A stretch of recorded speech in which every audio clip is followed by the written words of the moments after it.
پیدائش 42واں باب جو 38 آیات پر مشتمل ہے۔ اور یعقوب کو معلوم ہوا کہ مصر میں غلہ ہے، تب اس نے اپنے بیٹوں سے کہا کہ تم کیوں ایک دوسرے کا منہ تاکتے ہو؟ دیکھو، میں نے سنا ہے کہ مصر میں غلہ ہے، تم وہاں جاؤ اور وہاں سے ہمارے لیے اناج مول لے آؤ تاکہ ہم زندہ رہیں اور ہلاک نہ ہوں۔ سو یوسف کے 10 بھائی غلہ مول لینے کو مصر میں آئے، پر یعقوب نے یوسف کے بھائی بنیامین کو اس کے بھائیوں کے ساتھ نہ بھیجا، کیونکہ اس نے کہا کہ کہیں اس پر کوئی آفت نہ آ جائے۔ سو جو لوگ غلہ خریدنے آئے ان کے ساتھ اسرائیل کے بیٹے بھی آئے، کیونکہ کنعان کے ملک میں کال تھا، اور یوسف ملک مصر کا حاکم تھا، اور وہی ملک کے سب لوگوں کے ہاتھ غلہ بیچتا تھا۔ سو یوسف کے بھائی آئے اور اپنے سر زمین پر ٹیک کر اس کے حضور آداب بجا لائے۔ یوسف اپنے بھائیوں کو دیکھ کر ان کو پہچان گیا، پر اس نے ان کے سامنے اپنے آپ کو انجان بنا لیا اور ان سے سخت لہجے میں پوچھا، تم کہاں سے آئے ہو؟ انہوں نے کہا، کنعان کے ملک سے اناج مول لینے کو۔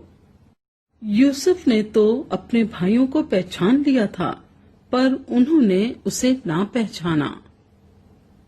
اور یوسف ان خوابوں کو جو اس نے ان کی بابت دیکھے تھے یاد کر کے ان سے کہنے لگا کہ تم جاسوس ہو، تم آئے ہو کہ اس ملک کی بری حالت دریافت کرو۔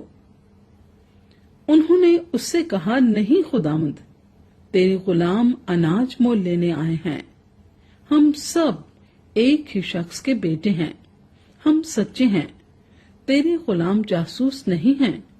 اس نے کہا، نہیں، بلکہ تم اس ملک کی بری حالت دریافت کرنے کو آئے ہو۔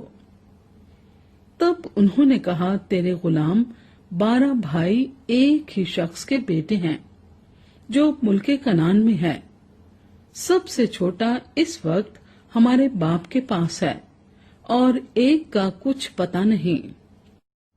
تب یوسف نے ان سے کہا، میں تو تم سے کہہ چکا کہ تم جاسوس ہو، سو تمہاری آزمائش اس طرح کی جائے گی کہ فرعون کی حیات کی قسم تم یہاں سے جانے نہ پاؤ گے جب تک تمہارا سب سے چھوٹا بھائی یہاں نہ آ جائے۔ سو اپنے میں سے کسی ایک کو بھیجو کہ وہ تمہارے بھائی کو لے آئے اور تم قید رہو، تاکہ تمہاری باتوں کی تصدیق ہو کہ تم سچے ہو یا نہیں، ورنہ فرعون کی حیات کی قسم تم ضرور ہی جاسوس ہو۔ اور اس نے ان سب کو 3 دن تک اکٹھے نظر بند رکھا، اور تیسرے دن یوسف نے ان سے کہا، ایک کام کرو تو زندہ رہو گے، کیونکہ مجھے خدا کا خوف ہے۔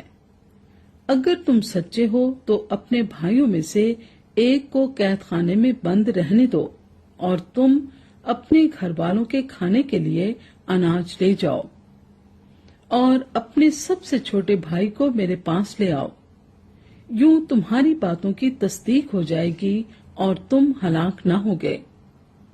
سو انہوں نے ایسا ہی کیا، اور وہ آپس میں کہنے لگے کہ ہم دراصل اپنے بھائی کے سبب سے مجرم ٹھہرے ہیں، کیونکہ جب اس نے ہم سے منت کی تو ہم نے یہ دیکھ کر بھی کہ اس کی جان کیسی مصیبت میں ہے اس کی نہ سنی، اسی لیے یہ مصیبت ہم پر آ پڑی ہے۔ تب روبن بول اٹھا، کیا میں نے تم سے نہ کہا تھا کہ اس بچے پر ظلم نہ کرو، اور تم نے نہ سنا؟ سو دیکھ لو، اب اس کے خون کا بدلہ لیا جاتا ہے۔ اور ان کو معلوم نہ تھا کہ یوسف ان کی باتیں سمجھتا ہے، اس لیے کہ ان کے درمیان ایک ترجمان تھا۔ تب وہ ان کے پاس سے ہٹ گیا اور رویا، اور پھر ان کے پاس آ کر ان سے باتیں کی، اور ان میں سے شمعون کو لے کر ان کی آنکھوں کے سامنے اسے بندھوا دیا۔ پھر یوسف نے حکم کیا کہ ان کے بوروں میں اناج بھریں اور ہر شخص کی نقدی اسی کے بورے میں رکھ دیں اور ان کو زیادہ رہا بھی دے دیں۔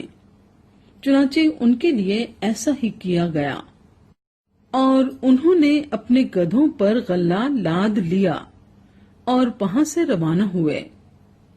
جب ان میں سے ایک نے منزل پر اپنے گدھے کو چارہ دینے کے لیے اپنا بورا کھولا تو اپنی نقدی بورے کے منہ میں رکھی دیکھی۔ تب اس نے اپنے بھائیوں سے کہا کہ میری نقدی پھیر دی گئی ہے، وہ میرے بورے میں ہے، دیکھ لو۔ پھر تو وہ حواس باختہ ہو گئے اور ہکا بکا ہو کر ایک دوسرے کو دیکھنے اور کہنے لگے، خدا نے ہم سے یہ کیا کیا؟ اور وہ ملک کنعان میں اپنے باپ یعقوب کے پاس آئے اور ساری واردات اسے بتائی اور کہنے لگے کہ اس شخص نے جو اس ملک کا مالک ہے ہم سے سخت لہجے میں باتیں کی اور ہم کو اس ملک کے جاسوس سمجھا۔ ہم نے اس سے کہا کہ ہم سچے آدمی ہیں، ہم جاسوس نہیں، ہم 12 بھائی ایک ہی باپ کے بیٹے ہیں، ہم میں سے ایک کا کچھ پتہ نہیں، اور سب سے چھوٹا اس وقت ہمارے باپ کے پاس ملک کنعان میں ہے۔ تب اس شخص نے جو ملک کا مالک ہے ہم سے کہا، میں اسی سے جان لوں گا کہ تم سچے ہو، کہ اپنے بھائیوں میں سے کسی کو میرے پاس چھوڑ دو اور اپنے گھر والوں کے کھانے کے لیے اناج لے کر چلے جاؤ، اور اپنے سب سے چھوٹے بھائی کو میرے پاس لے آؤ، تب میں جان لوں گا کہ تم جاسوس نہیں بلکہ سچے آدمی ہو، اور میں تمہارے بھائی کو تمہارے حوالے کر دوں گا، پھر تم ملک میں سوداگری کرنا۔ اور یوں ہوا کہ جب انہوں نے اپنے اپنے بورے خالی کیے تو ہر شخص کی نقدی کی تھیلی اسی کے بورے میں رکھی دیکھی، اور وہ اور ان کا باپ نقدی کی تھیلیاں دیکھ کر ڈر گئے۔ اور ان کے باپ یعقوب نے ان سے کہا، تم نے مجھے بے اولاد کر دیا، یوسف نہیں رہا اور شمعون بھی نہیں ہے، اور اب بنیامین کو بھی لے جانا چاہتے ہو، یہ سب باتیں میرے خلاف ہیں۔ تب روبن نے اپنے باپ سے کہا، اگر میں اسے تیرے پاس نہ لے آؤں تو میرے دونوں بیٹوں کو قتل کر ڈالنا، اسے میرے ہاتھ میں سونپ دے اور میں اسے پھر تیرے پاس پہنچا دوں گا۔ اس نے کہا، میرا بیٹا تمہارے ساتھ نہیں جائے گا، کیونکہ اس کا بھائی مر گیا اور وہ اکیلا رہ گیا ہے۔ اگر راستے میں جاتے جاتے اس پر کوئی آفت آ پڑے تو تم میرے سفید بالوں کو غم کے ساتھ گور میں اتارو گے۔